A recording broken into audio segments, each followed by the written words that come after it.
może ulegać wątpliwości, że to, co robi PRO Prawo do Życia swoimi furgonetkami, jest po prostu czystą mową nienawiści. Brał udział w zbiegowisku, widząc, że jego uczestnicy wspólnymi siłami dopuszczają się gwałtownego zamachu na mienie w postaci samochodu Renault Master. Zresztą tego dopuścił się z oczywiście błahego powodu. Uważam, że kara ograniczenia wolności spełni przy tej okazji swoje zadania. Brutalne zatrzymanie samochodu, wyrwanie kierowcy, można powiedzieć, z samochodu z użyciem przemocy, siły, a następnie pobicie i napaść na człowieka dokonana przez grupę osób, w tym jeden ze sprawców, o czym wiemy, dysponował i posługiwał się nożem, niszcząc później samochód, tnąc części samochodu, uszkadzając opony.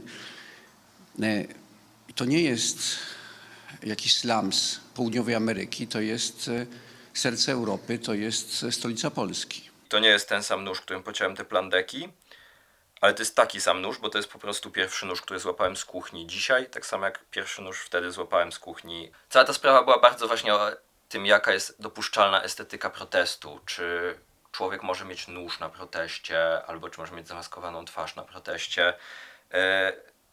Ja takim nożem pociąłem te plandeki i uważam to za dobrą rzecz, bo te plandeki siały nienawiść i były kłamliwe. I oczywiście, że nie przetrę ich palcem, nie mam aż tak twardych paznokci i silnych palców. To jest okej, mieć czasem nóż w ręku, kiedy spotykamy się z przemocą, która chce nam wbić nóż w plecy. Sam fakt tego, że zastosuje się przemoc w ramach protestu, nie pozbawia tego charakteru protestu, po prostu czyni go protestem, który nie ma pokojowego charakteru.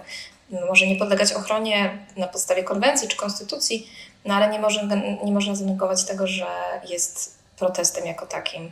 Kampania informuje o tym, co od lat dzieje się na Zachodzie. Dzieci uczy się masturbacji siebie, innych, uczy się o ryzykownych zachowaniach seksualnych, zachęca do podejmowania takich działań wobec kolegów, ale również osób starszych. Takie parodowanie w przestrzeni publicznej z tymi nienawistnymi hasłami, skreśloną tęczą, sugerowaniem związków pomiędzy homoseksualizmem a pedofilią. To jest właśnie podręcznikowy przykład mowy nienawiści, która narusza godność poszczególnych grup społecznych. Tego rodzaju tezy, pomijając, że nie znajdują oparcia w jakimkolwiek rzetelnych źródłach naukowych, stanowią przykład podżegania do przemocy, antagonizowania relacji społecznych, stygmatyzowania poszczególnych grup społecznych i tak właściwie sprowadzało się do szukania wroga.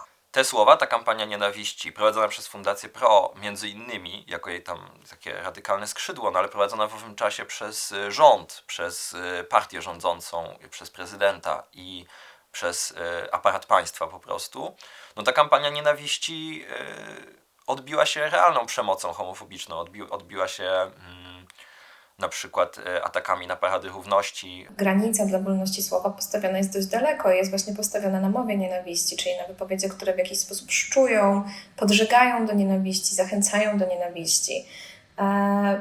Jasne, możemy rozmawiać o tym, że powinna być wolność słowa taka jak w Stanach, gdzie można powiedzieć absolutnie wszystko i że powinno się stosować do tego inne strategie, inne taktyki. No ale jest równie dużo argumentów, które przemawiają za tym, że te inne strategie i taktyki mogą się nie sprawdzić.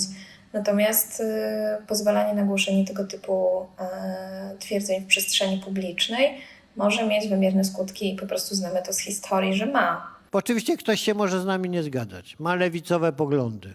Uważa, że każdy z nas może w pewnym momencie powiedzieć, że no teraz do tej pory do godziny tam jest w tej chwili około 5:45, a byłem mężczyzną, ale teraz jestem kobietą.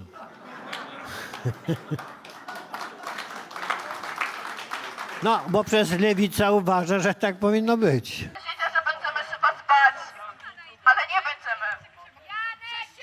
Nawet jeśli się boimy, to będziemy walczyć o swoje życie, ponieważ to jest wartość nadrzędna, ponieważ życie człowieka jest ważne i ważne jest, żeby to życie było godne.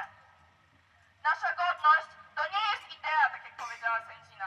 Nasza godność to jest nasze prawo, niezmywalne. Wobec tego oderwania od rzeczywistości. Jedyną nadzieję daje modlitwa. Dlatego odmówimy teraz różaniec. W imię Ojca i Syna i Ducha Świętego. Amen. Wierzę w Boga, Ojca Wszechmogącego, Stworzyciela nieba i ziemi, i w Jezusa Chrystusa, Syna Jego jedynego,